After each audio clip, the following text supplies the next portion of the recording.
joining us is the Health Secretary, Sajid Javid. Sajid Javid, good morning. Thank you for joining us. Last time when you came on, well, you didn't come on one of the days because you said you were too angry and upset, having watched what we have all now seen is that Allegra Stratton fake press conference where they laughed about having a Christmas party. You said you were very angry and upset and therefore couldn't come on to Good Morning Britain. Having seen the Prime Minister, the man at the very top, now breaking the rules, having a Zoom quiz with lots of people in rooms in Downing Street, having drinks apparently and food and taking part in the quiz and not being at home, were you angry and upset when you saw that picture on the Sunday Mirror at the weekend? No, because when I saw that picture, I didn't see him having drinks and partying like you've just alleged. I didn't see any of that, not from that photo, unless you've got some other photos. What I saw was the Prime Minister sitting at his desk, the one that he normally uses, taking part in a virtual quiz.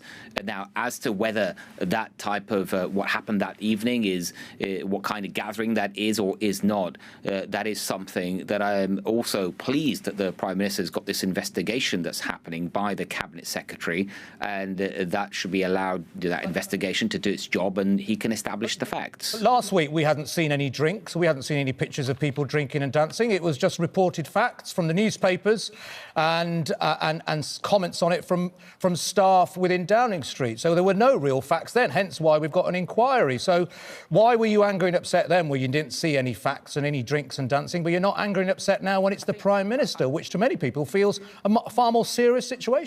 No, I think the difference was from that particular video that what we saw there were people that were smiling, laughing about even something that the idea of a party, and I think that was inappropriate, and I think that upset a lot of people, including the Prime Minister himself. So I think there's a big difference between the two. Well, I don't know. In this picture, when Christmas parties weren't allowed anywhere in a workspace, we had a Prime Minister with one of his guys next to him with tinsel round his neck and the other one with a Santa hat on, and we've got reports that in the offices next door, there are up to 24 people, if not more, drinking from drinks they got down the road from Tesco Metro and taking part in the quiz. So why is there any difference? I don't understand.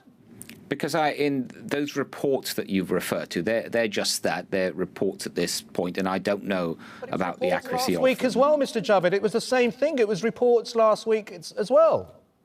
But I don't know about the accuracy of these reports, and that's why it's important that there is a proper investigation. And I think the Cabinet Secretary is the right person to do that. He's not a minister. He's very independent.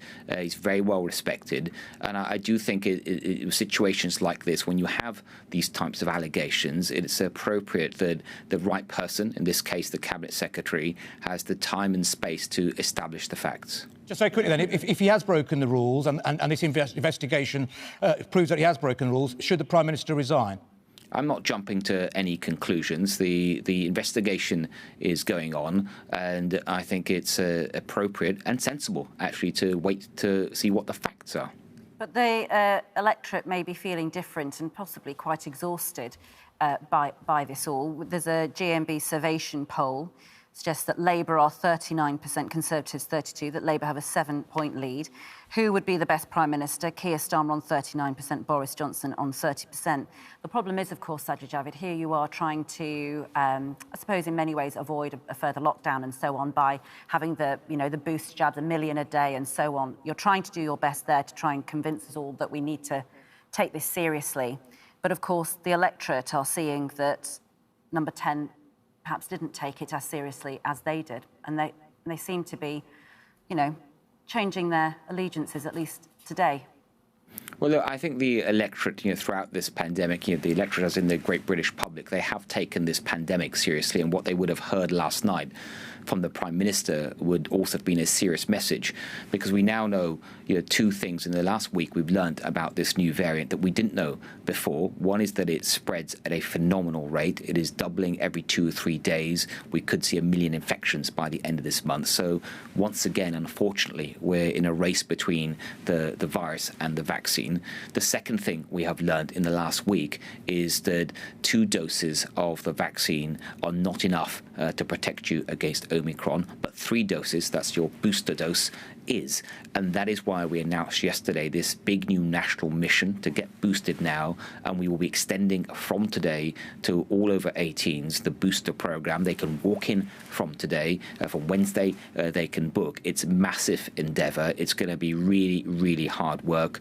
Everyone in the NHS and many others are doing a phenomenal job to deliver this, but I think it's become imperative that we do everything we can to get more and more people boosted. We already have the biggest booster program of any country in Europe. Already 4 out of 10 adults are boosted, but we need to reach the rest by the end of this year and try our best to do that.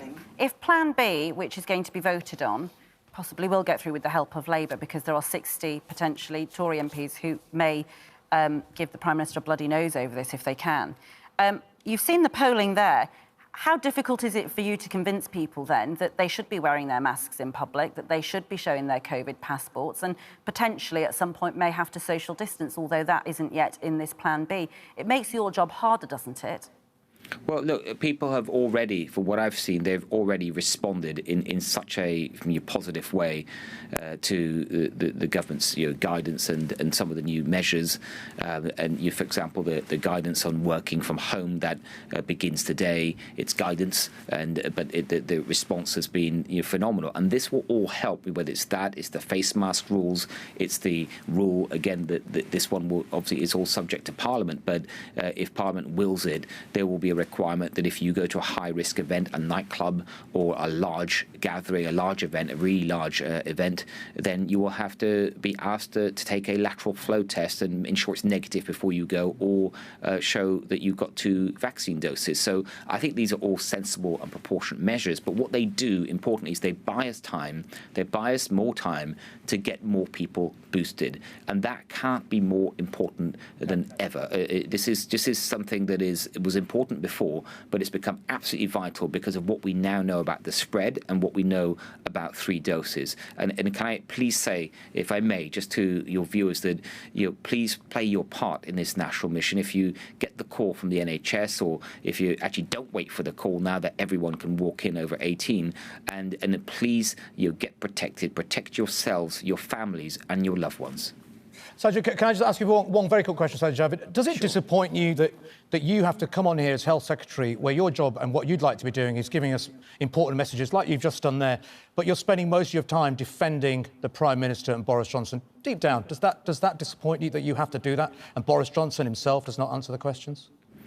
No, look, I've got a serious job to do. I get on with it, and you have an important job to do as well. Your job is to hold politicians to account, and particularly ministers, and you have every right to ask any question you want, especially if you think your viewers are interested in it. So we've both got jobs to do, and we both do them well. I mean, I'd like to think you think I do mine well, but I think you guys do a great job. And it's important, though, that the message right now for today, for me, that's top of my mind, and I hope you don't mind me saying that, is the booster program and what we now need to do as a nation, because this is what's going to make a difference. We're in a new race against this virus. We were winning it before. We are ahead still, but we need to stay ahead, and that's why this is so important, and people to get boosted now. All right. Thank you very much, Sajid Javid, Health Secretary. Thanks for joining us this morning.